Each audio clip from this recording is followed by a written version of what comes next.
Je m'appelle Mason, j'ai 34 ans. Et le mois dernier, j'ai découvert à quel point ma famille m'aimait. Ce n'était pas dans une carte, un SMS ou une conversation chaleureuse autour d'un dîner. C'était sur un morceau de papier froissé, taché de marques de café, au fond d'une poubelle. Avant de vous parler du silence qui est tombé sur une salle de bal lorsqu'une carte de crédit de 30 000 $ a été refusée, laissez un commentaire ci-dessous pour me dire d'où vous regardez. Je veux savoir qui est avec moi dans cette histoire. Ça a commencé un mardi ordinaire. J'avais pris une demi-journée de congé du cabinet. Je travaille en comptabilité légale. Un titre chic pour trouver l'argent que les gens essaient de cacher. Je passe ma vie à regarder des feuilles de calcul, à suivre des actifs et à traiter avec des avocats fiscalistes. Ça paie bien, mais ça vous vide de votre énergie. J'ai regardé l'horloge sur mon tableau de bord. 13h30. Je me dirigeais vers la maison de mes parents pour déposer le dernier chèque pour le traiteur. Mon frère Carter se mariait dans 3 semaines. Carter a 26 ans. C'est l'enfant chouchou. Celui dont le sourire lui permet d'échapper aux contraventions. Celui que maman appelle son petit miracle. Moi? Je suis juste Mason. Le fiable. Celui qui conduit une berline de 6 ans pour que Carter puisse conduire la toute nouvelle voiture de sport qui est techniquement à mon nom. Je me suis garé dans l'allée. La maison de mes parents est belle, trop belle pour leur revenu de retraite, mais c'est là que j'interviens. Je complète leur mode de vie. Je paie les impôts fonciers.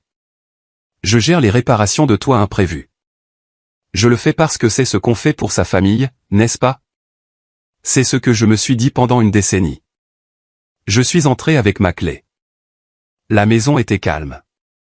La voiture de maman était dans l'allée, mais elle n'était pas dans la cuisine. J'entendais des voix provenant du solarium à l'arrière. Carter et maman riaient. Je ne voulais pas interrompre leur moment. Je suis entré dans le bureau de mon père pour laisser le chèque sur son bureau. C'est comme ça qu'on faisait. Je laisse l'argent. Il le dépense. Transactionnel, propre, efficace.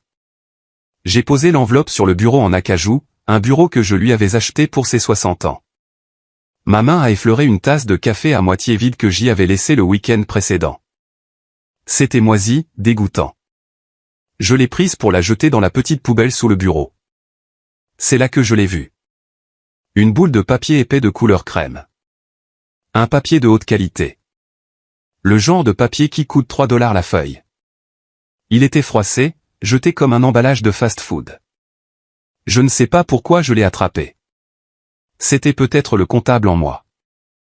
Je déteste le gaspillage. Ou c'était peut-être une intuition. Cette petite voix au fond de votre tête qui murmure quand quelque chose ne va pas. Je l'ai étalé sur le bureau.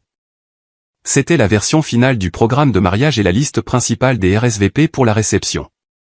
L'union de Carter et Emily, était-il écrit en élégante écriture dorée. J'ai scanné les noms. J'ai vu nos cousins de l'Ohio. J'ai vu les amis du club de bridge de maman. J'ai vu les vieux amis de golf de papa. J'ai vu des gens que je n'avais pas vus depuis 15 ans. J'ai cherché la section de la famille immédiate. Robert et Linda, parents du marié. Sponsor VIP. Les mots sponsor VIP étaient en gras, plus grands que les noms eux-mêmes. J'ai continué à scanner. J'ai cherché Mason, frère du marié ou témoin ou même juste garçon d'honneur. Rien.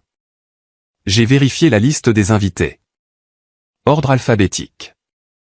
Martin, Matthews, Meyers, Miller. Non, pas Mason. J'ai cligné des yeux. Je me suis frotté les yeux, pensant que la lumière fluorescente du plafond me jouait des tours. J'ai tourné la page. Peut-être étais-je répertorié sous les remerciements spéciaux. Rien. Mon nom n'était nulle part.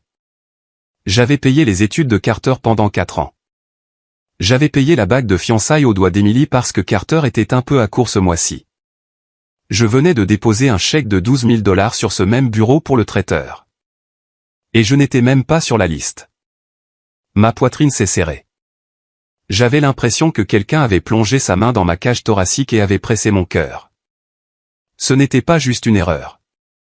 C'était une ébauche envoyée à l'imprimeur. C'était intentionnel. Puis j'ai entendu mon nom. Cela venait du solarium. La porte était entr'ouverte d'1 pouce. L'acoustique de cette maison est étrange. Le son voyage par les conduits d'aération. Mason va être là d'une minute à l'autre avec le chèque. La voix de maman. Elle semblait anxieuse. Carter, tu es sûr de ça? S'il voit le programme, il ne verra pas le programme, maman. La voix de Carter. Douce. Arrogante. Il ne sera pas assis avec les invités. J'ai dit à Emily qu'il gère la logistique. Il sera à l'arrière avec les fournisseurs. Je me suis figé.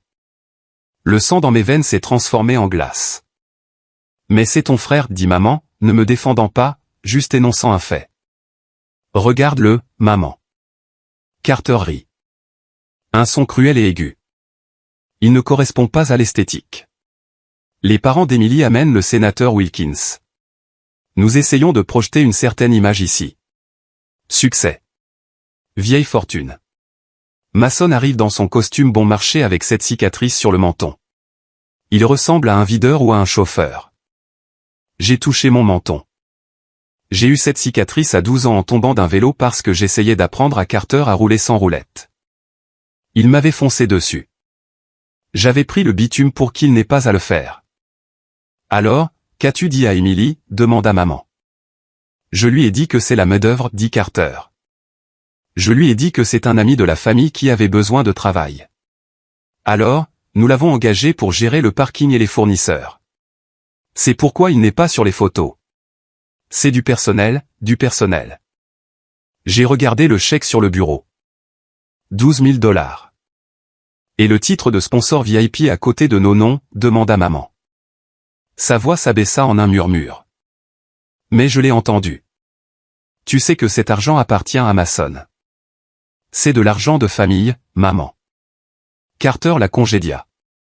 Mason est le portefeuille. Nous sommes le visage. C'est comme ça que ça marche. Il aime être utile. Laisse-le être utile depuis le parking. Ma main a plané au-dessus du chèque. Je pouvais le déchirer tout de suite. Je pouvais faire irruption dans le solarium et renverser la table. Je pouvais crier jusqu'à ce que les voisins appellent la police. Mais je suis un comptable. Je n'agis pas sur l'impulsion. J'agis sur des preuves. J'agis sur la stratégie. J'ai sorti mon téléphone. J'ai pris une photo de la liste des RSVP. Puis j'ai enregistré un mémo vocal de 10 secondes juste pour capter la fin de la phrase de Carter disant « Il aime être utile ». Laisse-le être utile depuis le parking. J'ai pris le chèque. Je l'ai plié proprement et je l'ai remis dans ma poche. Je suis sorti du bureau, silencieux comme un fantôme. Je suis allé à la porte d'entrée, l'ai ouverte, et l'ai claquée fort.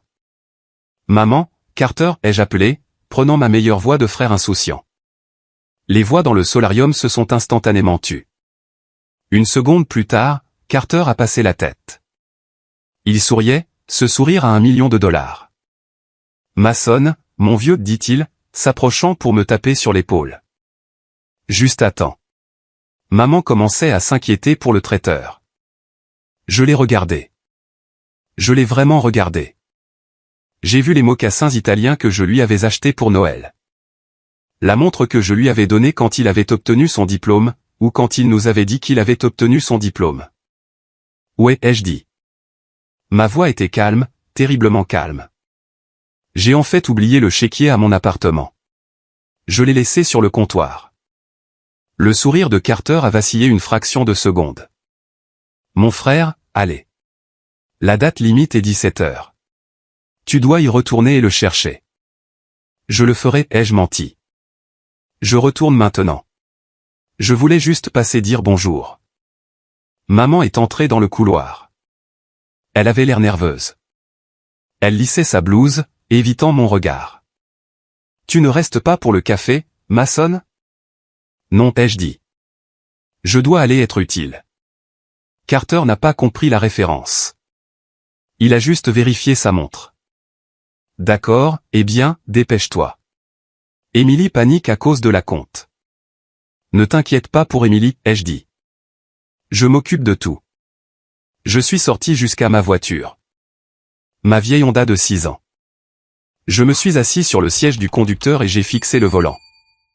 Mes mains ne tremblaient pas. Je ne pleurais pas. J'ai ressenti une clarté froide et dure s'installer en moi. Il voulait que je sois la main-d'œuvre. Très bien. Je les aiderai. Je les aiderai à réaliser exactement ce qui se passe quand le portefeuille se ferme. J'ai sorti mon téléphone et j'ai composé un numéro que je connaissais par cœur. Julien, ai-je dit lorsque mon avocat a décroché, j'ai besoin que tu sortes les dossiers du titre de la voiture et des relevés de frais de scolarité. Tout, Mason? Julien semblait surpris. Tout va bien? Non, ai-je dit, regardant mon frère me faire signe depuis le porche, impatient d'avoir son argent. Tout est sur le point d'être très différent. J'annule le parrainage.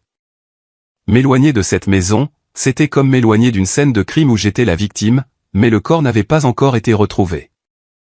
Je suis allé directement à mon appartement. C'est un endroit modeste, une chambre, propre, fonctionnelle, pas comme le grand condo que Carter loue en centre-ville, celui pour lequel j'ai cosigné parce qu'il n'avait pas encore d'historique de crédit.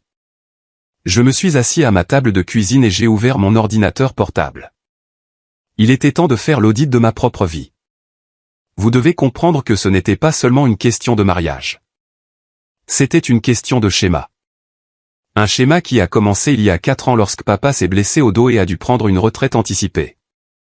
La pension n'était pas suffisante. Maman a refusé de réduire la taille de la maison. Ça tuerait ton père, avait-elle dit, en pleurant à cette même table. Nous avons une image dans cette communauté, Mason. Alors, j'ai pris le relais. J'étais l'aîné. C'était mon devoir. J'ai ouvert la feuille de calcul intitulée au soutien familial. Frais de scolarité pour Carter, 120 000 $ sur 4 ans. Il est allé dans un collège d'arts libéraux privé. Il insistait là-dessus, disait qu'il avait besoin de connexion. J'ai payé chaque semestre à temps. Je me suis souvenu du jour où il nous a dit qu'il avait obtenu son diplôme. Nous ne sommes pas allés à la cérémonie. Il a dit qu'il y avait une erreur de billetterie, seulement 2 billets, et il les avait donnés à sa petite amie de l'époque. Maman et papa avaient le cœur brisé, mais je lui ai juste envoyé un chèque de 5 000 $ comme cadeau de fin d'études. Maintenant, en regardant l'écran, je me suis demandé s'il y avait jamais eu de cérémonie.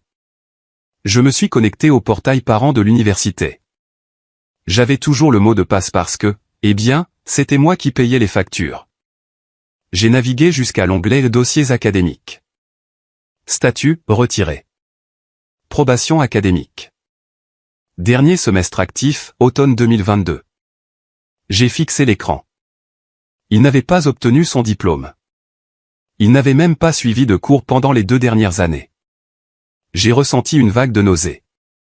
J'avais envoyé des chèques de scolarité directement à l'école pendant les 2 premières années. Mais ensuite, Carter m'a demandé de lui envoyer l'argent en raison de complications d'inscription et qu'il paierait directement le caissier. Il avait empoché l'argent des frais de scolarité, environ 60 000 $. J'ai fait défiler mes relevés bancaires. Paiement de voiture, 850 $ par mois. La Porsche. Carter avait dit qu'il avait besoin d'une voiture fiable pour ses stages. Maman l'avait soutenu. Il ne peut pas se présenter à une entreprise de finance en bus. Mason, l'apparence est tout.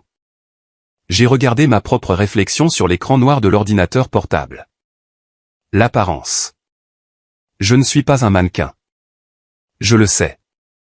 J'ai un visage large, une cicatrice sur le menton, et mes cheveux ont commencé à s'éclaircir quand j'avais 28 ans. Je travaille 70 heures par semaine. J'ai des cernes sous les yeux. Je ressemble exactement à ce que je suis. Un homme fatigué qui porte le poids de 3 autres adultes sur son dos, mais trop laid pour les photos.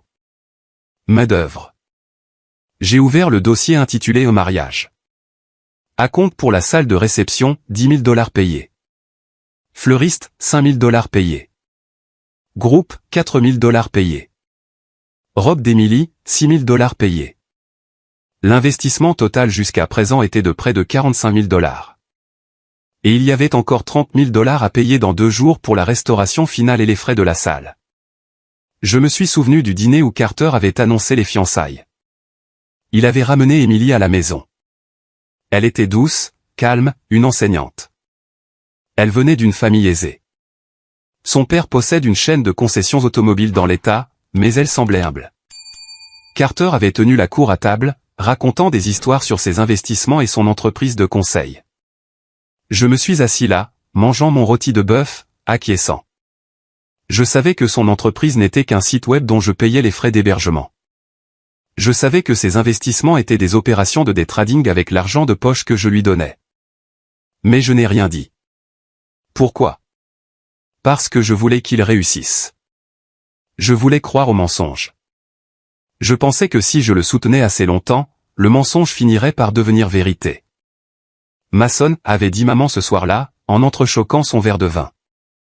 Nous sommes si fiers de Carter, n'est-ce pas?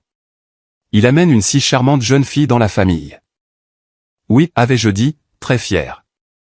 Nous devons nous assurer que ce mariage soit parfait, avait ajouté papa, me regardant directement.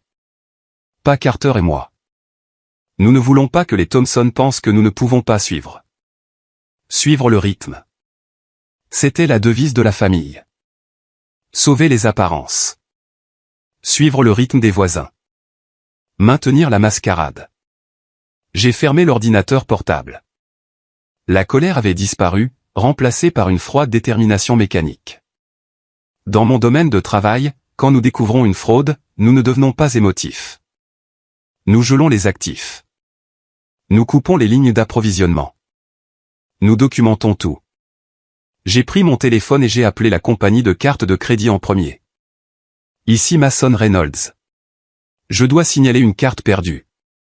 Non, en fait, je dois signaler que tous les utilisateurs autorisés sur mon compte platine doivent être retirés immédiatement. Oui, Linda Reynolds et Carter Reynolds. Avec effet immédiat. Certainement, monsieur. Nous pouvons traiter cela. Les cartes seront refusées à partir de maintenant. Bien, ai-je dit, et marqué le compte pour activité potentiellement frauduleuse. Je veux une notification pour chaque tentative de débit. Ensuite, j'ai appelé la banque. Je dois faire opposition à un chèque. Numéro 42. Oui. Et je dois transférer le solde de mon compte d'épargne conjoint, celui se terminant par 88.90, vers mon compte courant personnel. Tout? Oui. Laissez le solde minimum pour le garder ouvert. 5 $. C'était le fonds d'urgence de maman. Celui que je remplissais chaque mois avec 2000 $. Enfin, j'ai rappelé Julian. Tu as eu les dossiers, ai-je demandé. Je les regarde maintenant, Mason, dit Julian. Sa voix était sérieuse. La voiture est entièrement à ton nom. Tu es le principal titulaire du titre. Carter n'est qu'un conducteur autorisé sur l'assurance. Légalement, c'est ta voiture. Si tu la veux, tu peux la reprendre. Et les études? J'ai vérifié auprès du bureau du registraire de l'université. Il a abandonné il y a 3 semestres. Mason, où est passé l'argent? Alcool, vêtements et voyage à Cabo, je suppose, ai-je dit en me frottant les tempes. Julian, j'ai besoin que tu rédiges une lettre, mais ne l'envoie pas encore. Je veux qu'elle soit prête.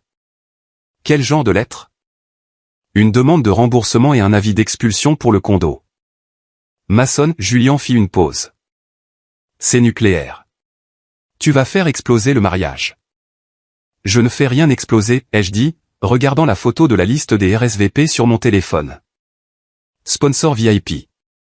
Je démissionne simplement de mon poste de main-d'œuvre. Et la main-d'œuvre ne paie pas le champagne. Mon téléphone a vibré. Un SMS de maman. As-tu trouvé le chéquier? La salle de réception vient de rappeler. Ils ont besoin du paiement d'ici jeudi ou ils n'ouvriront pas les portes. J'ai fixé le message. Je pouvais voir ces bulles de saisie apparaître et disparaître. Mason, dépêche-toi, s'il te plaît. Carter est tellement stressé. J'ai répondu. Trouvé. Je le poste aujourd'hui. Il devrait arriver d'ici jeudi. J'ai menti. Il n'y avait pas de chèque. Il n'y avait pas de courrier. Je voulais qu'ils attendent. Je voulais qu'ils transpirent. Je voulais qu'ils restent dans ce hall jusqu'à la toute dernière seconde, pensant que le filet de sécurité était là, seulement pour réaliser que j'avais coupé les cordes. Julian, ai-je dit au téléphone. Ne dis pas un mot à personne. Laisse-les penser que tout est normal. Tu joues un jeu dangereux, Mason, a averti Julien. Non, ai-je dit pour la première fois de ma vie, je ne joue pas du tout leur jeu. Les 24 heures suivantes furent une leçon de maître en tromperie. Pas la mienne. Je suis allé travailler mercredi. Je me suis assis dans mon bureau, j'ai examiné les audits d'une entreprise de construction et j'ai bu mon café noir. Mais chaque fois que mon téléphone vibrait, je ressentais une secousse d'anticipation sombre. À 10 heures, j'ai reçu la première notification de la compagnie de cartes de crédit, refusée. Le magasin de smoking. Montant, $450. 5 minutes plus tard, mon téléphone a sonné. C'était Carter. Je l'ai laissé aller à la messagerie vocale. À 10h15, un SMS de Carter. Bro, ta carte ne marche pas. Ce doit être une erreur de puce. J'ai dû utiliser ma carte de débit. Peux-tu appeler la banque? Je dois récupérer les cadeaux des garçons d'honneur plus tard. Je n'ai pas répondu. À 11h30, une autre notification. Refusé. Fleuriste Antoine. Montant, $2200. Maman a appelé 3 fois de suite. J'ai répondu la 3e fois, gardant ma voix calme, tapant bruyamment sur mon clavier pour qu'elle entende que je travaillais. Salut maman. Désolé. Je suis au milieu d'un audit énorme. Qu'y a-t-il, Mason? Sa voix était perçante. La carte. Le fleuriste vient d'appeler. Ils ont dit que le paiement a été refusé. Nous récupérons les arrangements demain matin pour le dîner de répétition.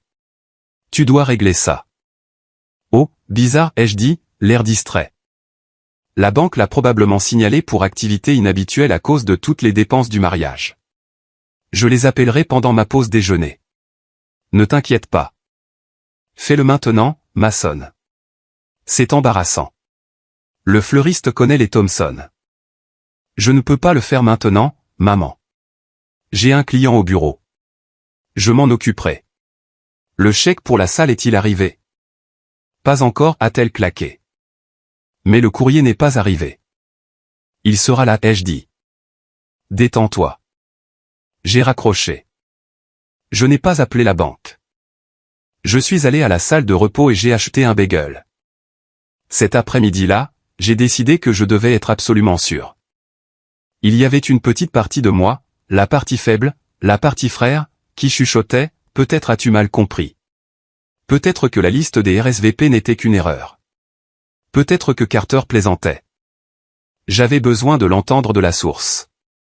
J'avais besoin de regarder Emily dans les yeux. Je me suis rendu à l'hôtel boutique où Emily et Carter séjournaient avant le mariage. C'était un endroit chic en centre-ville, $600 la nuit. Ma carte de crédit, bien sûr. Je suis entré dans le hall. Je n'étais pas en costume. Je portais mon vieux sweat à capuche de gym et un jean. Je ressemblais exactement à la façon dont ils me voyaient, peu soigné. Je les ai repérés au bar du hall. Carter, Emily et les parents d'Emily, les Thompson. Ils prenaient le thé de l'après-midi. Je suis resté derrière un grand palmier en pot près du comptoir du concierge. Je n'étais pas assez proche pour tout entendre, mais je pouvais les voir. Carter animait une histoire avec ses mains, riant.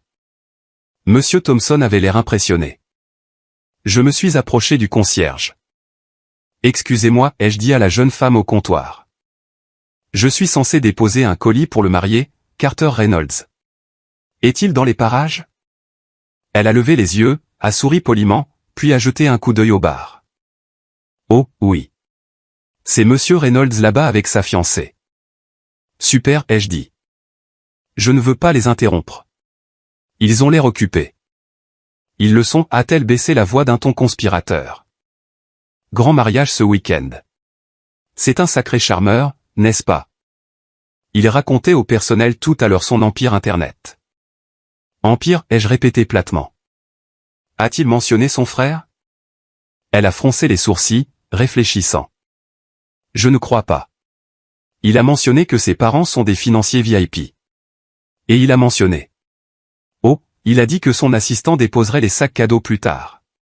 C'est vous, l'assistant?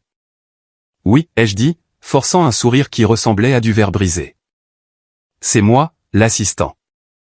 J'ai tourné pour partir, mais en le faisant, Carter s'est levé et s'est dirigé vers les toilettes, passant juste à côté de l'endroit où je me tenais. Il s'est figé quand il m'a vu. Mason, a-t-il sifflé, regardant autour de lui nerveusement pour voir si les Thompson regardaient. Qu'est-ce que tu fais ici, bon sang? Tu ressembles à un clochard. Content de te voir aussi, Carter, ai-je dit. Je passais juste. Maman a dit que le paiement du fleuriste avait été rejeté. Oui, arrange ça, a-t-il claqué, ajustant sa cravate en soie.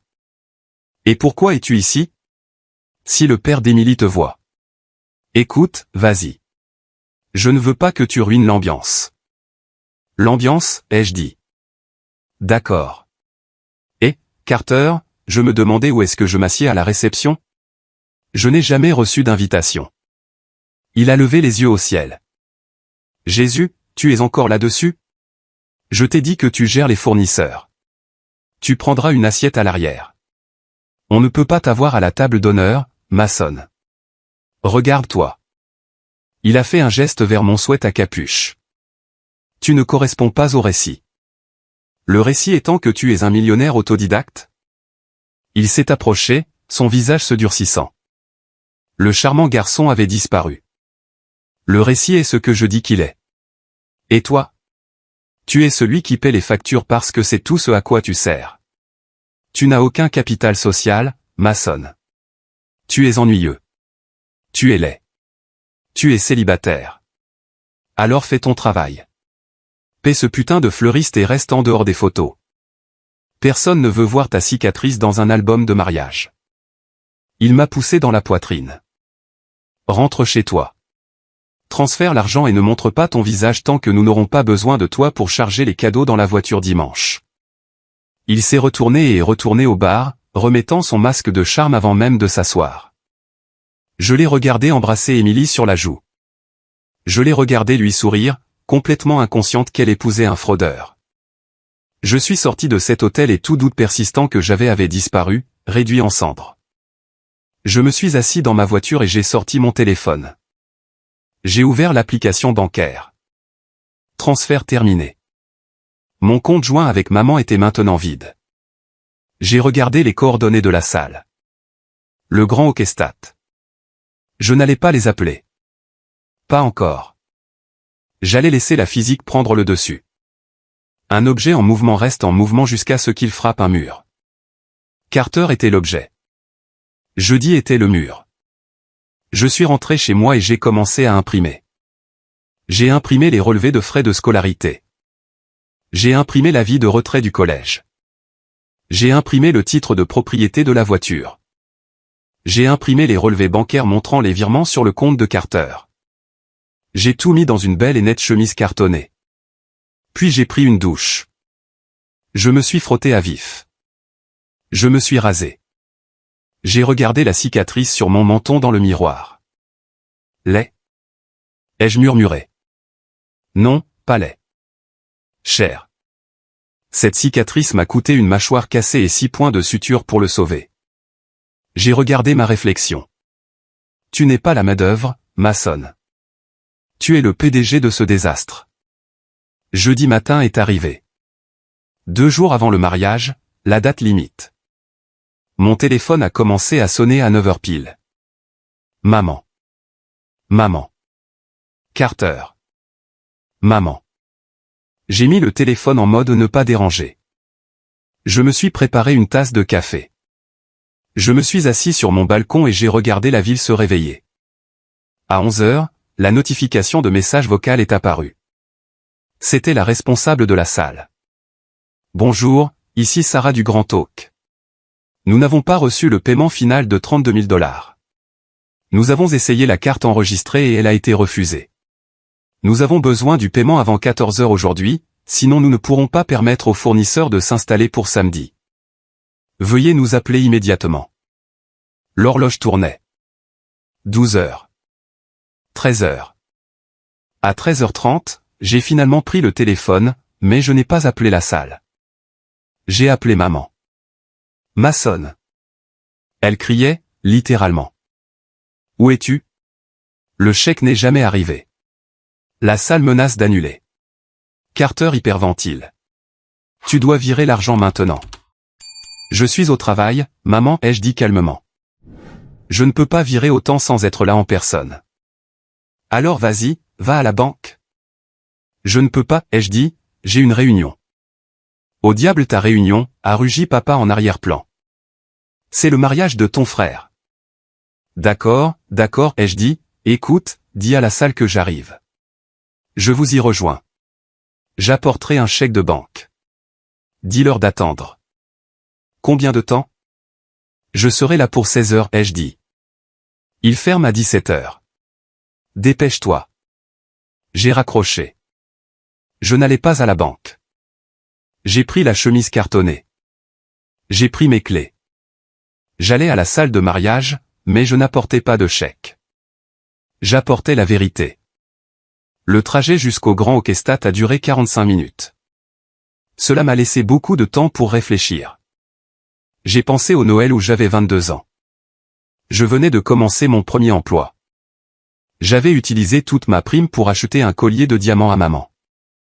Elle l'a porté pendant une semaine, puis m'a dit qu'elle l'avait perdu. Un mois plus tard, j'ai vu un nouveau système de jeu dans la chambre de Carter. Il avait 16 ans. Il m'a dit que maman l'avait acheté pour lui. J'ai fait le lien des années plus tard. Elle avait mis le collier en gage pour lui acheter le jouet. J'ai pensé à la fois où papa a eu besoin d'une opération.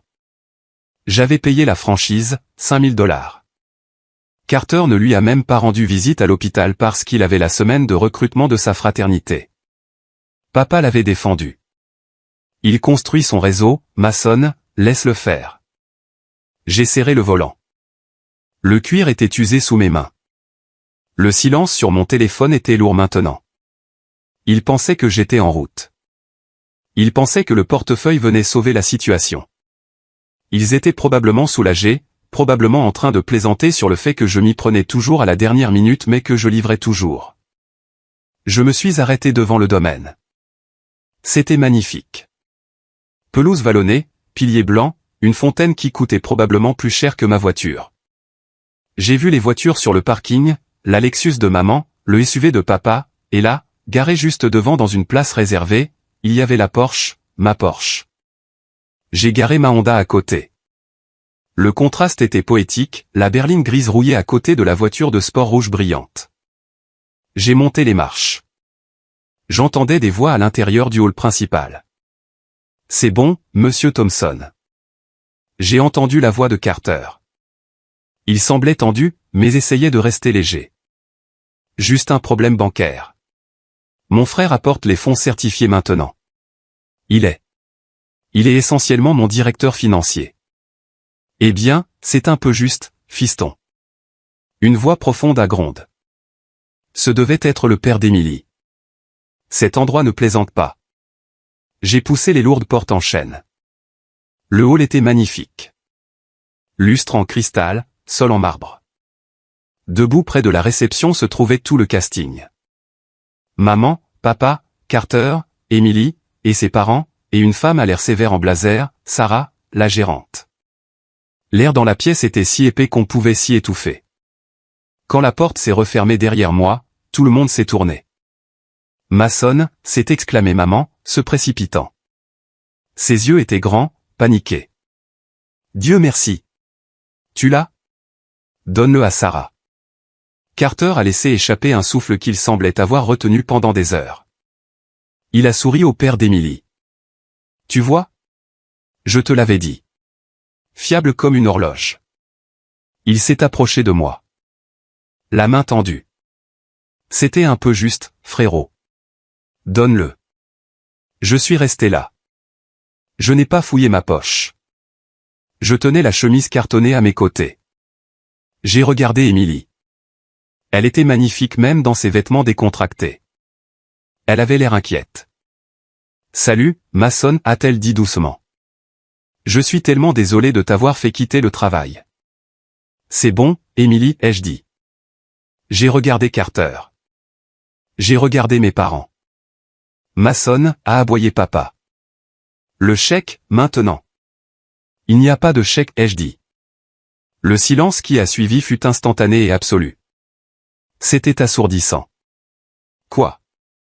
Carter a ri nerveusement. Bonne blague. Donne-moi le chèque. J'ai fait opposition au chèque il y a 2 jours, ai-je dit, ma voix résonnant dans le hall en marbre.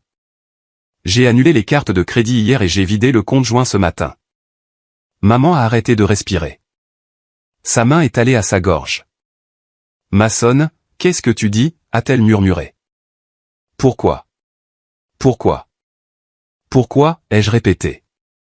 Je suis passé devant eux vers le centre de la pièce. Peut-être parce que j'ai trouvé la liste des RSVP dans la poubelle. Le visage de Carter est devenu pâle, d'un blanc fantomatique. Peut-être parce que j'ai vu que je ne suis pas de la famille. Je suis un sponsor VIP. Peut-être parce que je t'ai entendu dire à ta fiancée que je suis la main-d'œuvre. Je me suis tourné vers Emily. Elle avait l'air confuse, regardant tour à tour Carter et moi. Carter, a-t-elle demandé. De quoi parle-t-il? Il plaisante, M. Carter a bégayé. Il fait une crise. Il a trop travaillé. Mason, donne-nous l'argent et nous en parlerons plus tard. Je ne suis pas la main-d'œuvre, Emily, lui ai-je dit, l'ignorant. Je suis son frère. Je sais que tu es son frère, a dit Emily, fronçant les sourcils. Mais Carter a dit que tu préférerais rester en arrière-plan à cause de ta condition. Ma condition? J'ai regardé Carter. Être laid est-il une condition maintenant? Mason, arrête, a hurlé maman. Pas devant les Thompson. Surtout devant les Thompson, ai-je dit. J'ai ouvert la chemise cartonnée. Monsieur Thompson, ai-je dit, me tournant vers l'homme plus âgé. Vous êtes un homme d'affaires. Vous appréciez la diligence raisonnable, n'est-ce pas? Oui, a-t-il dit, ses yeux se rétrécissant. Alors vous devriez voir l'audit de Carter Reynolds. Je lui ai tendu le dossier. Tout a semblé bouger au ralenti. Carter s'est jeté sur le dossier, désespéré. Non, ne regardez pas ça. Mais papa a étonnamment attrapé le bras de Carter. Non pas pour l'arrêter, mais parce que papa était paralysé par le choc ou peut-être la honte. Cela a laissé à Monsieur Thompson suffisamment de temps pour ouvrir le dossier. Qu'est-ce que c'est? A demandé Monsieur Thompson, ajustant ses lunettes. Ça, ai-je pointé, c'est le relevé des frais de scolarité des 4 dernières années. J'ai payé 120 000 $ pour le diplôme de Carter. Alors, a craché Carter, luttant contre l'étreinte de papa. Beaucoup de parents paient les études. Regardez la 2e page, ai-je dit. Monsieur Thompson a tourné la page. Il l'a lu. Puis il a levé les yeux vers Carter, son expression passant de la confusion au dégoût. Probation académique. Retrait. Monsieur Thompson a lu à voix haute. Carter, tu m'as dit que tu avais obtenu ton diplôme magna cum laude. Je l'ai fait. C'est une erreur. Mason a falsifié ça, a crié Carter. Il transpirait maintenant. Des perles de sueur coulaient sur son front. Et la voiture, ai-je continué. La Porsche dehors n'est pas la sienne. C'est la mienne. Je paie le leasing. Je paie l'assurance. Carter n'est qu'un conducteur autorisé. Emily a reculé. Elle a regardé la bague de fiançailles à son doigt. Et la bague, a-t-elle murmuré. Sa voix tremblait. Carter m'a dit qu'il avait économisé pendant 2 ans pour ça. Chez Saphir Réserve, ai-je dit. Relevé se terminant par 4098. Novembre 2024. 12 500 $. Je l'ai remboursé le mois dernier. Oh mon Dieu. Emily a couvert sa bouche. Mason, s'il te plaît. Maman pleurait maintenant, me saisissant le bras. Arrête ça. Tu gâches tout. On peut arranger ça. Paie juste la salle. Et nous en discuterons à la maison. J'ai baissé les yeux sur ma mère, la femme qui m'a élevé, la femme qui m'a vu sacrifier mes 20 ans pour que son enfant chéri puisse faire semblant. En discuter, ai-je demandé. Comme vous avez discuté de ma place à la réception? À l'arrière avec les fournisseurs. Main-d'œuvre. Nous ne le pensions pas, sanglota-t-elle. C'était juste pour l'image. L'image est finie, maman, ai-je dit. J'ai retiré mon bras.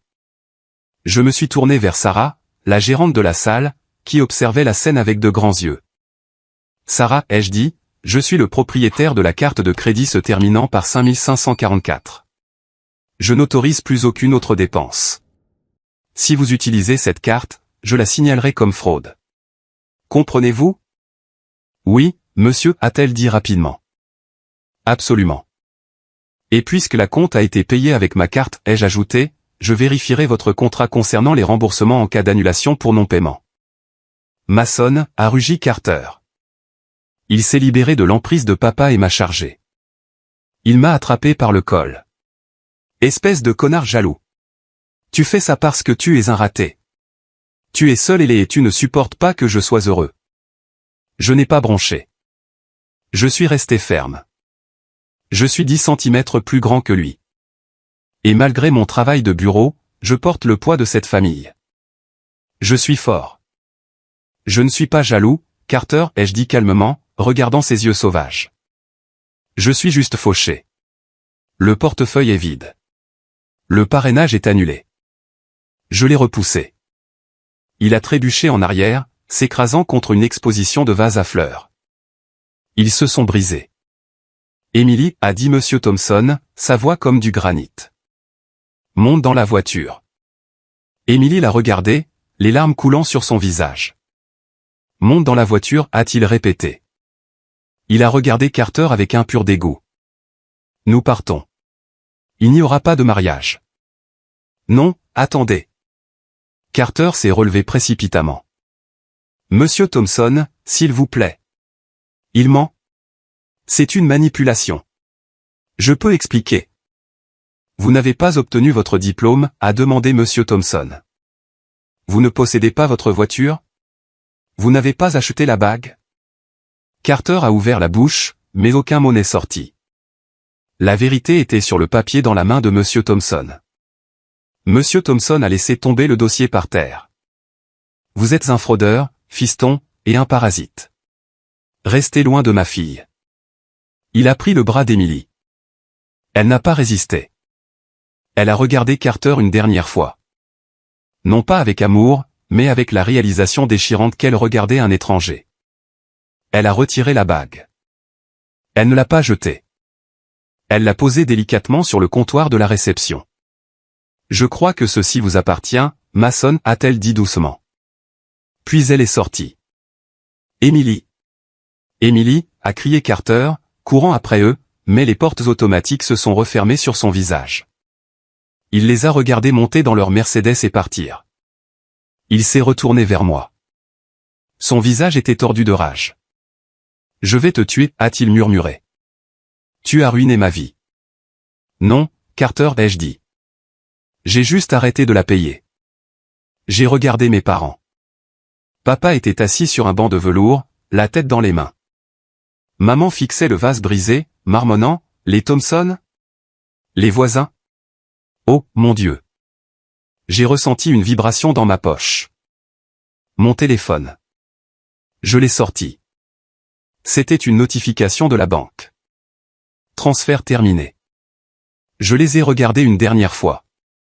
C'est le moment qui change tout, ai-je dit à la pièce silencieuse. C'est le moment où je reprends enfin le contrôle de ma vie. Je me suis tourné vers la caméra. Eh bien, vers vous qui écoutez, c'est ce moment. Merci d'avoir été patient avec moi jusqu'ici. Vous êtes incroyable. S'il vous plaît, cliquez sur le bouton j'aime et commentez le numéro 1 ci-dessous pour que je sache que vous écrivez avec moi.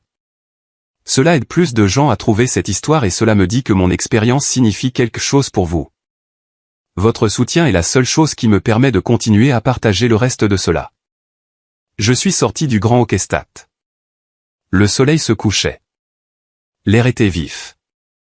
Carter était debout près de la Porsche, donnant des coups de pied dans le pneu, hurlant des blasphèmes au ciel. Je me suis approché de lui. Donne-moi les clés, ai-je dit. Va au diable, a-t-il craché. Le titre est dans le dossier, ai-je dit. C'est ma voiture. Julien a déjà déposé les papiers. Si tu ne me donnes pas les clés, j'appelle la police et je la signale comme volée tout de suite. Il s'est figé. Il a regardé l'hôtel. Il a regardé ses parents sortir de la porte. Il m'a regardé. Il a fouillé sa poche et m'a jeté les clés au visage. Je les ai attrapés. Tu es mort pour moi, a-t-il dit.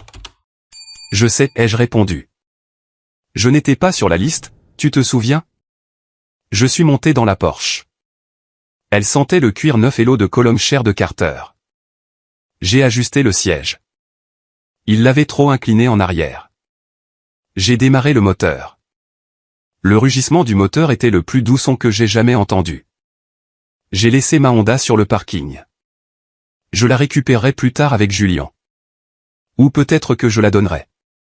Je suis parti, laissant ma famille debout sur le trottoir d'une salle de mariage qu'ils ne pouvaient pas payer, regardant leur sponsor VIP partir au coucher du soleil. Je ne suis pas rentré chez moi. J'ai conduit cette Porsche pendant 3 heures, juste pour sentir sa puissance. J'ai roulé le long de la côte en regardant l'océan défiler, flou, pour la première fois en 10 ans. Je n'avais pas de nœud à l'estomac. Je n'avais pas de calculateur mental qui tournait dans ma tête sur le nombre de chèques que je devais écrire la semaine prochaine. Je me suis enregistré dans un motel, un joli, à environ 2 heures de route. J'avais besoin de distance. Quand j'ai rallumé mon téléphone, il a presque explosé. 47 appels manqués. 112 SMS. Je les ai parcourus. Maman, comment as-tu pu? Tu es maléfique. Maman, tu nous as humiliés. Maman, le père d'Émilie nous poursuit pour détresse émotionnelle. Il ne le faisait pas. Je le savais. Maman mentait. Carter, je vais te poursuivre pour vol. Papa, Mason, appelle-moi. Nous devons trouver comment payer les frais d'annulation. Ils veulent 15 000 $. J'ai ri. Un vrai rire franc. Ils voulaient encore de l'argent, même maintenant. J'ai répondu à papa par SMS. Demandez à vos sponsors VIP. Puis je les ai bloqués. Tous. J'ai appelé Julien. Mason. Julien semblait essoufflé. Jésus, mon gars. Qu'est-ce qui s'est passé? Carter a appelé mon bureau, menaçant de le brûler. C'est fait, ai-je dit. Le mariage est annulé. Émilie l'a quitté. J'ai pris la Porsche. Tu as pris la Porsche. Julien a commencé à rire. Oh mon Dieu, quelle légende. Julien, j'ai besoin que tu t'occupes de l'expulsion. Le bail du condo est à mon nom, n'est-ce pas? Oui, tu es le garant, mais Carter est le locataire. Le bail expire le mois prochain. J'ai dit, ne le renouvelle pas, envoie-lui un avis de quitter les lieux et dis au propriétaire que je ne couvre pas le loyer le mois prochain.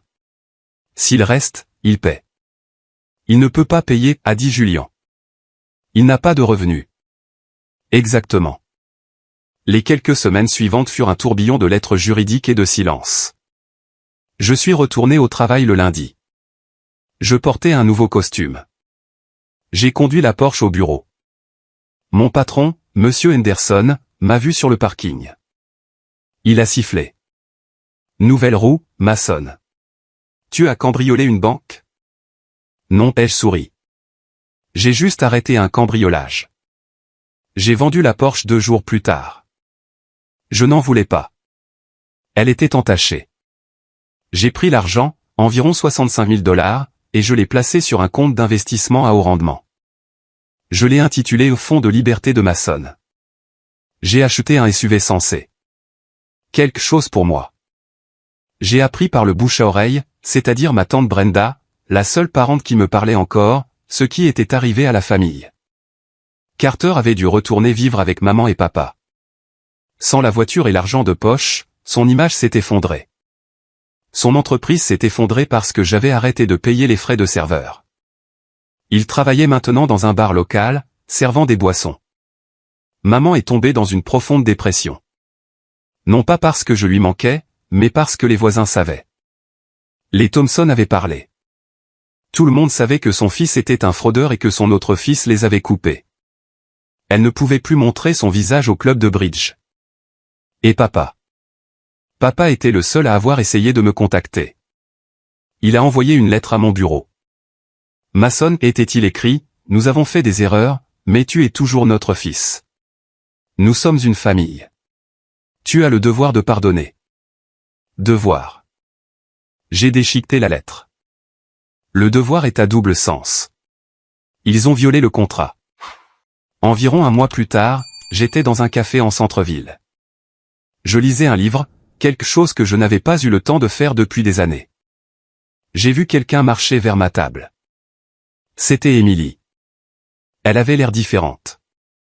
Pas de maquillage, les cheveux en chignon désordonnés. Elle avait l'air vraie. Mason, a-t-elle demandé. Je me suis levé. Émilie, salut. Je peux m'asseoir? Bien sûr. Elle s'est assise, serrant ses mains autour d'une tasse chaude. Je voulais vous remercier, a-t-elle dit. J'étais surpris. Me remercier? J'ai ruiné votre jour de mariage. Vous m'avez sauvé la vie, a-t-elle dit en me regardant dans les yeux. Si je l'avais épousé, si je l'avais découvert 5 ans plus tard avec 2 enfants, je ne sais pas ce que j'aurais fait. Je suis désolé que cela ait dû se passer comme ça, ai-je dit. Il a menti sur tout, a-t-elle dit. Pas seulement l'argent, qui il était, comment il traitait les gens. Il m'a dit que vous étiez lent, mentalement déficient. C'est pourquoi vous vous occupiez des tâches simples. J'ai serré la mâchoire. Waouh, oui. Elle a souri tristement. Je vois maintenant que vous étiez le seul intelligent dans la pièce.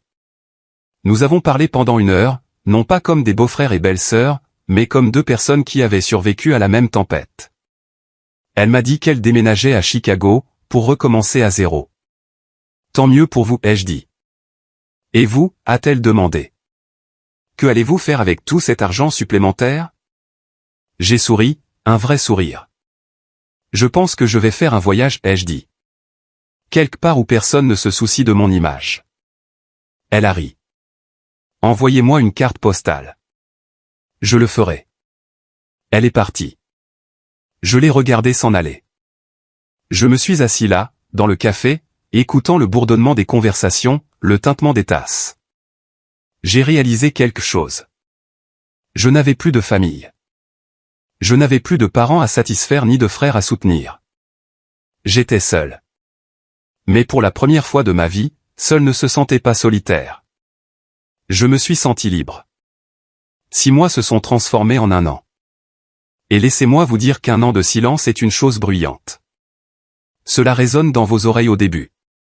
Étrange et inconfortable comme des acouphènes. Vous attendez toujours que le coup près tombe.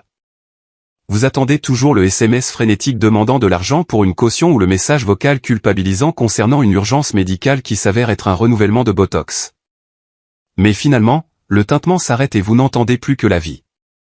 Je n'ai pas seulement survécu aux retombées. J'y ai prospéré. J'ai pris le fonds de liberté, ces 65 000 $ de la vente de la Porsche plus l'argent que j'aurais gaspillé pour le mariage, et je l'ai réinvesti. Mais pas en actions. Je l'ai réinvesti en Mason. J'ai acheté une cabane, pas un manoir, un chalet à rénover en A-frame au bord d'un lac à 3 heures au nord de la ville. Il fallait un nouveau toit, une nouvelle plomberie et beaucoup de ponçage. Et pour la première fois de ma vie, je ne réparais pas quelque chose pour que quelqu'un d'autre en profite. Je le réparais pour moi. Chaque clou que j'ai martelé me donnait l'impression de sceller un cercueil sur mon passé. Je me souviens d'un samedi matin, debout sur la terrasse avec une tasse de café.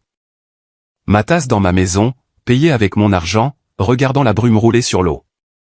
Mon téléphone a vibré à l'intérieur sur le comptoir de la cuisine. Je l'ai ignoré. Je suis allé pêcher à la place, mais le passé a une façon de vouloir se faufiler, surtout quand il est à court d'argent. Je suis retourné en ville un mardi pour un examen trimestriel au cabinet. Je suis entré dans mon bureau et ma secrétaire, Sarah, avait l'air mal à l'aise. Mason, a-t-elle dit, en baissant la voix. Il y a un homme dans la salle d'attente. Il dit qu'il est votre père. Je lui ai dit que vous étiez occupé, mais il a refusé de partir. Il est là depuis 2 heures. Je me suis arrêté. Ma main s'est resserrée sur la poignée de ma mallette. 14 mois s'étaient écoulés depuis le mariage, qui n'avait pas eu lieu. Est-ce qu'il fait une scène, ai-je demandé. Non, a-t-elle dit. Il est juste assis là. Il a l'air fatigué, Mason. J'ai soupiré. Faites-le entrer. Quand la porte s'est ouverte, j'ai failli ne pas le reconnaître. Robert Reynolds, l'homme qui portait des costumes 3 pièces pour le brunch du dimanche, portait un coupe-vent qui avait connu des jours meilleurs. Ses cheveux étaient gris, mal peignés. Il semblait plus petit. L'arrogance, la vantardise, tout s'était évaporé, ne laissant qu'une coquille vide. Il s'est assis sur la chaise en face de mon bureau. Il ne m'a pas regardé. Il a regardé le diplôme accroché à mon mur. Celui dont il ne s'était jamais soucié parce qu'il ne venait pas d'une Ivy League. Joli bureau, a-t-il dit. Sa voix était rauque. Que voulez-vous, Robert? Je ne l'ai pas appelé papa. Je ne pouvais pas. Il a tressailli en entendant son nom. Nous perdons la maison, Mason. Je me suis adossé à ma chaise. Je n'étais pas surpris. Je savais que les impôts fonciers étaient dus il y a 3 mois. Je savais que l'hypothèque de cet endroit était un cauchemar de paiement unique à intérêt seul que j'avais restructuré pour eux pendant des années sans ma gestion financière. Le ballon avait éclaté. Je sais, ai-je dit. J'ai vu l'avis public dans la Gazette. La vente aux enchères pour saisie est prévue le mois prochain. Il a levé les yeux humides. Nous n'avons nulle part où aller. Carter, il ne contribue pas. Il ne peut pas garder un emploi. Il pense que le travail manuel est en dessous de lui. Votre mère est. Elle n'est pas bien, Mason. Elle reste juste dans le solarium à regarder le jardin. Cela semble difficile, ai-je dit. Neutre, professionnel, comme si je parlais à un client qui avait fait de mauvais investissements. Nous avons besoin de 40 000 $ pour arrêter la vente aux enchères, a-t-il dit. Le chiffre est resté en suspens. Juste un prêt. Nous vous rembourserons une fois que Carter aura son indemnité. J'ai levé un sourcil. Indemnité? Il poursuit l'université, a dit Robert. Une étincelle de l'ancienne illusion est revenue. Pour ne pas avoir soutenu sa déficience d'apprentissage. C'est pourquoi il a échoué. Ce n'était pas de sa faute. J'ai failli rire. Il le faisait encore, encourageant encore, réécrivant encore la réalité pour protéger l'enfant chéri. Il n'y a pas d'indemnité, Robert, ai-je dit. Et il n'y a pas de prêt. Mason, s'il te plaît. Sa voix s'est brisée. C'est ta maison d'enfance. Non, l'ai-je corrigé. C'est la maison où j'ai vécu au sous-sol pendant que Carter avait la suite parentale. C'est la maison où vous avez organisé une fête de remise de diplôme pour un fils qui n'a pas obtenu son diplôme. C'est un bâtiment et c'est une responsabilité. Nous serons sans abri, a-t-il murmuré. Vous avez la sécurité sociale, ai-je dit. Vous avez une pension. C'est peu, mais c'est suffisant pour un appartement de 2 chambres en banlieue. Vous ne mourrez pas de faim. Vous ne serez juste plus des VIP. Il s'est levé, son visage se tordant. Tu es froid. Tu as de la glace dans les veines. J'ai appris des meilleurs, ai-je répondu. Vous m'avez traité comme une transaction bancaire pendant 30 ans. Ne soyez pas surpris quand la transaction est refusée. Il est sorti en trombe. Mais ce n'était pas la tempête d'un homme puissant. C'était le pas traînant d'un homme vaincu. Je pensais que c'était la fin. Mais l'univers a le sens de l'ironie. 2 semaines avant la vente aux enchères, Julian m'a appelé. Tu ne vas pas croire ça, a dit Julian, sa voix dansant d'amusement. Devine qui vient de postuler pour un poste de parajuriste dans mon cabinet. Carter, ai-je deviné. Carter a confirmé Julian. Mais voici le clou. Il t'a utilisé comme référence. Et sur son CV, il mentionne gestionnaire de patrimoine pour le Reynolds Family Trust comme ses 5 dernières années d'emploi. J'ai ri si fort que j'ai failli m'étouffer avec mon eau. Gestionnaire de patrimoine. Il ne pouvait même pas gérer un stand de limonade. Il est désespéré, Mason, a dit Julian. J'ai fait quelques recherches. Il a des dettes de jeu. Apparemment, il a essayé de maintenir le style de vie de flambeur après que tu l'aies coupé. Il a emprunté à des usuriers. Il n'est pas seulement fauché. Il est en danger. Ne l'engage pas, Julian. Évidemment que non. Mais je pensais que tu devais le savoir. La vente aux enchères est vendredi prochain. Tu y vas. J'ai fait une pause. Pourquoi irais-je? Pour tourner la page, a dit Julian. Et puis, la propriété est sous-évaluée. C'est un terrain de premier choix. Si tu l'achetais, tu pourrais la revendre, faire un profit sur leur misère.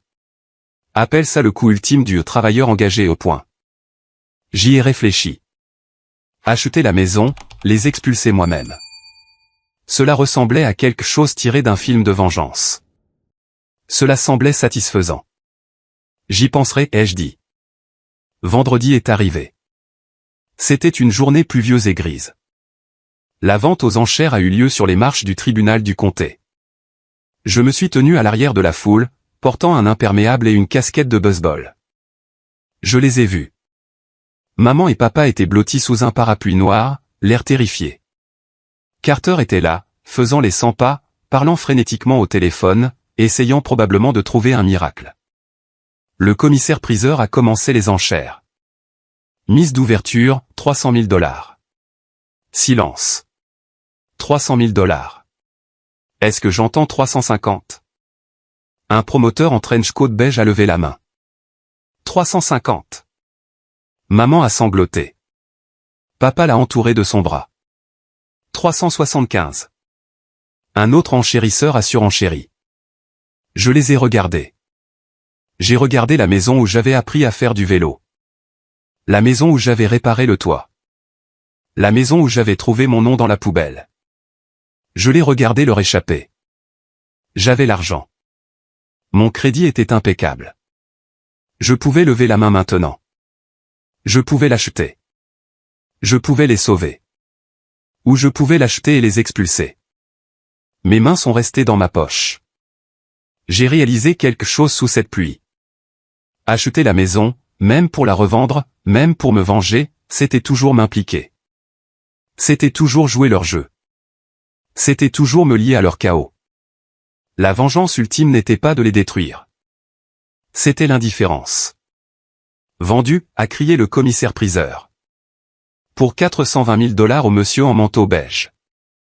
C'était fini. Maman s'est effondrée contre papa. Carter a donné un coup de pied dans une poubelle, ironiquement, et a crié au ciel. Je me suis retourné et je suis parti. Ils ne m'ont jamais vu. Je suis monté dans mon SUV et je suis retourné à ma cabane. Je me suis arrêté à un stand au bord de la route et j'ai acheté un sac de pommes. J'en ai mangé une en chemin. Ça avait un goût sucré. Les retombées étaient prévisibles. Ils avaient 30 jours pour quitter les lieux. Ils ont déménagé dans un petit appartement de l'autre côté de la ville. Le mode de vie des sponsors VIP était mort. Je n'ai pas complètement bloqué le bouche à oreille. J'avais besoin de savoir qu'ils étaient au moins en vie. Les dettes de jeu de Carter l'ont rattrapé. Il a été battu devant un bar, le nez cassé et 2 côtes fracturées. Pas de Porsche pour le conduire à l'hôpital. Il a dû prendre un Uber. Il a fini par travailler dans un lave-auto. Je suis passé une fois, des mois plus tard, non pas pour me vanter, juste pour voir. Je l'ai vu essuyer les jantes d'une Mercedes, transpirant sous la chaleur estivale. Il avait l'air plus vieux. Il semblait humble, ou peut-être juste brisé. Maman et papa sont devenus des ermites. La honte était trop forte pour Linda Reynolds. Elle ne supportait pas d'être ordinaire. Elle a arrêté de teindre ses cheveux. Elle a arrêté d'organiser des fêtes. Un soir, environ 8 mois après la vente de la maison, j'étais dans ma cabane. J'avais terminé les rénovations. L'endroit était magnifique. J'ai entendu une voiture s'arrêter sur l'allée de gravier. J'ai regardé par la fenêtre. C'était une berline cabossée. La voiture de Carter. Je n'ai pas paniqué. Je n'avais plus peur de lui.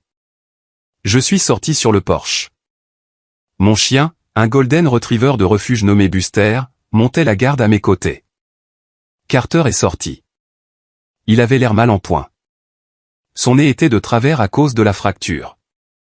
Il portait un jean taché. Il s'est approché des marches mais n'est pas monté. Joli endroit, a-t-il dit. Il n'avait pas l'air sarcastique. Il avait l'air fatigué. C'est le cas, ai-je acquiescé. Que veux-tu, Carter? J'ai entendu dire que tu étais ici, a-t-il dit. Tante Brenda me l'a dit et il a donné un coup de pied dans le gravier. Maman est malade. Vraiment malade cette fois. Pneumonie. L'appartement a de la moisissure. J'ai attendu. Nous avons besoin d'aide, Mason, a-t-il dit. Il m'a regardé et pour la première fois en 27 ans, je n'ai pas vu d'arrogance. J'ai vu de la peur. Je ne peux pas couvrir les médicaments. La pension de papa est passée dans le loyer. Je gagne le salaire minimum. C'était le test, l'examen final de ma nouvelle vie. L'ancien maçon aurait écrit un chèque. L'ancien maçon les aurait conduits à un hôtel. L'ancien maçon l'aurait arrangé. J'ai regardé mon frère, le garçon que j'avais protégé, l'homme qui m'avait traité de laid. Je ne peux pas te donner d'argent, Carter, ai-je dit. Maçon, s'il te plaît. C'est maman. Je ne peux pas te donner d'argent, ai-je répété, parce que je sais où il va. Mais j'ai sorti mon téléphone. J'appellerai la pharmacie près de chez vous. Je paierai directement l'ordonnance. J'appellerai un spécialiste en décontamination de moisissures pour inspecter votre appartement. S'il est inhabitable, je paierai un motel pour 3 nuits directement à la réception. Mais toi, tu ne toucheras pas un sou. Papa ne touchera pas un sou. Carter m'a fixé. Vous ne nous faites toujours pas confiance. La confiance se gagne, ai-je dit. Tu as passé 4 ans à dépenser ma confiance en vodka et en voiture de sport. Tu as dépassé ton découvert. Il a baissé les yeux. Il a hoché la tête lentement. D'accord, maçon. Merci. Et Carter, ai-je appelé alors qu'il se tournait pour partir. Il s'est arrêté. Ne reviens pas ici. C'est mon sanctuaire. Si tu as besoin de moi pour une véritable urgence, appelle Julien. Il transmettra le message. Mais si tu te présentes à nouveau sur mon allée, je te ferai arrêter pour intrusion. Il a tressailli. Nous sommes frères, maçon. Nous partageons l'ADN. C'est de la biologie, ai-je dit. La fraternité, c'est se montrer présent. Tu ne t'es pas montré présent pour moi tant que tu n'avais pas besoin de quelque chose. Au revoir, Carter. Il est monté dans sa voiture et est parti. Je suis resté longtemps sur le porche. J'ai payé les médicaments. J'ai payé le motel. Cela m'a coûté $500. C'était un petit prix à payer pour vérifier que j'étais toujours un être humain, mais avec des limites d'acier. Je n'étais plus leur distributeur automatique. J'étais leur parent éloigné qui aidait par charité, non par obligation. J'étais le cas de charité maintenant, et l'ironie avait un goût plus doux que les pommes. Ce soir, je suis assis près de la cheminée dans la cabane. Buster dort à mes pieds, chassant des lapins dans ses rêves. Le feu crépite, projetant de longues ombres sur les murs de cèdre. J'ai la liste des RSVP, pas l'original, celle que j'ai laissée dans le dossier avec Monsieur Thompson, mais j'ai gardé la photo sur mon téléphone. Je l'ai imprimée une dernière fois. Sponsor VIP, Robert et Linda. Je la regarde et je ne ressens plus de colère. Je ne ressens plus ce poids écrasant dans ma poitrine. Je ressens de l'indifférence. C'est une chose étrange. Réalisez que vous avez été le méchant de votre propre histoire en vous permettant d'être la victime. Je les ai rendus capables pendant 10 ans. Je leur ai appris que mon amour était une monnaie. Je leur ai appris que s'ils appuyaient sur le bouton de la culpabilité, le tiroir caisse s'ouvrirait. Je me lève et je jette le papier dans le feu. Je regarde les bords se recroqueviller. Je regarde l'écriture dorée devenir noire. Je regarde Sponsor VIP se dissoudre en cendres. Elle monte par la cheminée.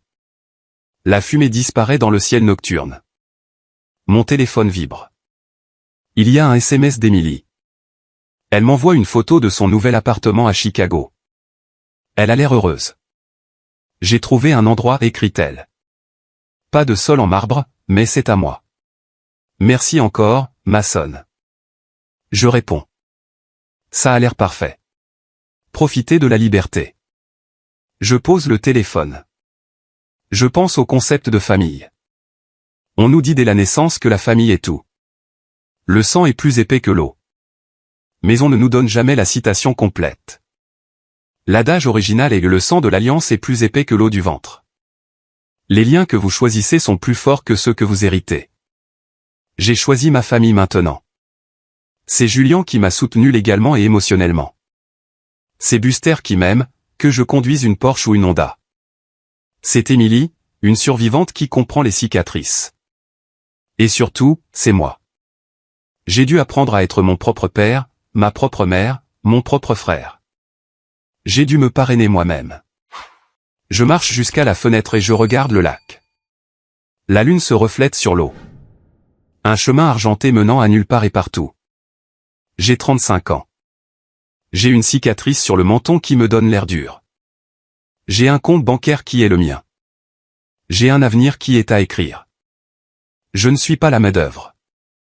Je ne suis pas le frère laid. Je ne suis pas le portefeuille. Je suis maçonne. Et pour la première fois de ma vie, c'est suffisant. Vous savez, écrire cette histoire m'a fait réaliser quelque chose de profond. Et j'espère que cela vous marquera aussi.